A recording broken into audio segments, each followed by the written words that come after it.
দীঘাতে সুন্দর জায়গার কিন্তু অভাব নেই। আপনারা যদি একটু চোখ মিলে খুঁজে বেড়ান তো দেখতে পাবেন হাজারো হাজারো সুন্দর জায়গা। আর যেই সুন্দর জায়গাগুলোকে আবিষ্কার করা কিন্তু আপনার এবং আপনার চোখের দায়িত্ব। আর সেইগুলোকে কিছুটা আপনাদের হেল্প করে দেওয়ার জন্য আমরা আছি, সঙ্গে থাকুন। এই কারণে সঙ্গে থাকুন, যতটা পারবো অবশ্যই আপনাদেরকে এই জিনিসগুলোকে দেখাবো, যেগুলো আপনারা পরবর্তীকালে এসে নিজের চোখে চাক্ষুষ করতে পারবেন। আপনারা যারা দীঘায় আসছেন বা ওল্ড দীঘাতে যারা অবশ্যই আসছেন, তাদের এই সমস্ত জায়গাগুলো কিন্তু অবশ্যই দেখার দরকার। খুব ভালো জায়গা।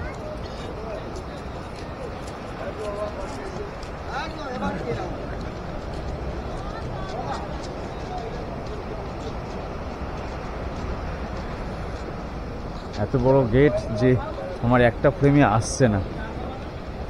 আর দূরে বিশ্ব বাংলার একটা দারুণ স্ট্যাচু বানানো রয়েছে, এখান থেকে সোজা গিয়ে আপনি দেখতে পারেন। আর এইগুলো যেগুলো আছে এই পাশ থেকেই আপনি যদি সোজা দেখতে থাকেন তাহলে কিন্তু এখানে আপনি পাবেন প্রচুর মার্কেট। ওল্ড দীঘা কিন্তু সবথেকে বড় মার্কেট। এখন একদম সকালবেলা, সকাল 6টা নাগাদ, 6টা বাজে, এই কারণে কিন্তু এই সমস্ত এরিয়া বন্ধ করা আছে।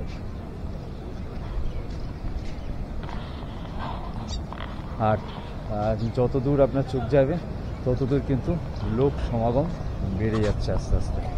সন্ধেবেলায় যতটা পরিমাণ লোক থাকে, ভোরবেলাও কিন্তু এই রকম প্রাকৃতিক দৃশ্য দেখার জন্য অনেক লোক আসে। তো সন্ধেবেলা যতটা লোক আসে, দিনের বেলা বা ভোরবেলা কিন্তু এরকম টাইপের অনেক লোক থাকে যারা এই সকালের প্রাকৃতিক সৌন্দর্য দেখার জন্য আসেন। তো আপনারাও আসুন, দীঘায় যদি আসেন অবশ্যই আসুন, ঘুরে যান। দারুণ জায়গা। আমার কিন্তু পার্সোনালি দীঘা খুব ভালো লাগে, এই কারণে আমি বারবার দীঘায় আসি, বারবার দীঘায় ফিরে আসি।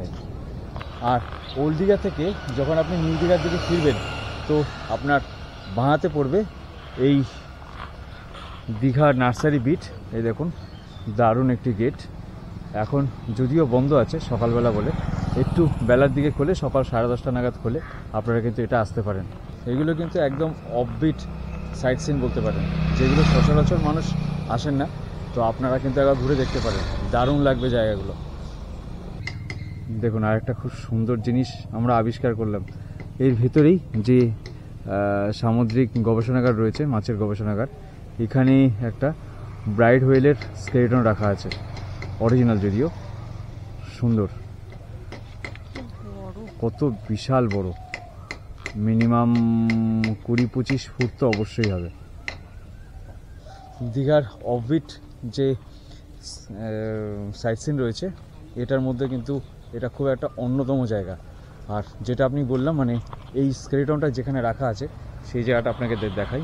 এই যে জুওলজিক্যাল সার্ভে অফ ইন্ডিয়া, যেটার বাংলা নাম সামুদ্রিক অ্যাকোরিয়াম ও গবেষণা কেন্দ্র, এটাও আপনি বাঁ হাতে পড়বে। ওল্ড দীঘা থেকে নিউ দীঘা আসার পথে আপনার বাঁ হাতে পড়বে। আরও কিছু জায়গা দেখানোর আছে আপনাদেরকে। সমুদ্র থেকে খানিকটা সরে আসলে আমার ঠিক ডান হাতেই, এই যে ডান হাতেই সমুদ্র পাবেন। আর এই সমুদ্র থেকে আপনি যদি একটু এগিয়ে আসেন, এদিকে এখানে একটা বিশাল বড় ঝাউবন রয়েছে, যেটা এই সামুদ্রিক অ্যাকোরিয়ামের ঠিক পাশেই রয়েছে। এদিকে একটা ঘোড়া আর ওই দিকে একটা ঘোড়া রয়েছে। এর সামনের দিক দিয়ে যাওয়াটা রিস্ক হবে।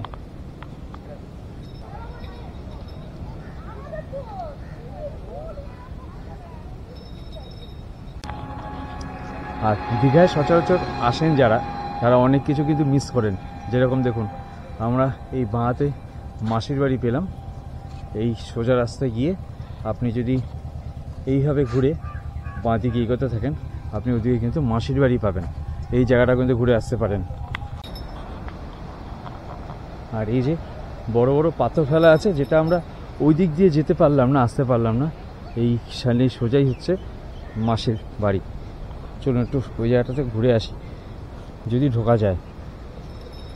ওই দেখুন সোজা দেখা যাচ্ছে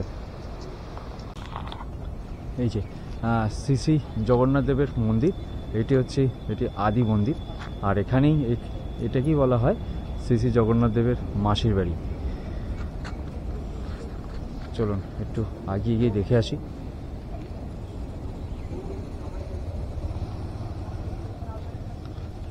শ্রী জগন্নাথ, সুভদ্রা আর বলরাম।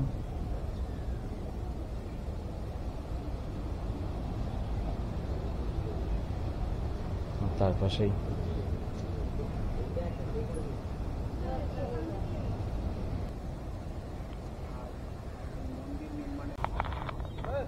আর এই যে গেটটি, যেটা পুরীর গেটের আদলে তৈরি করা হয়েছে, সেটি হচ্ছে মাসির বাড়ি। খুব সুন্দর করে সাজানো হয়েছে দেখুন।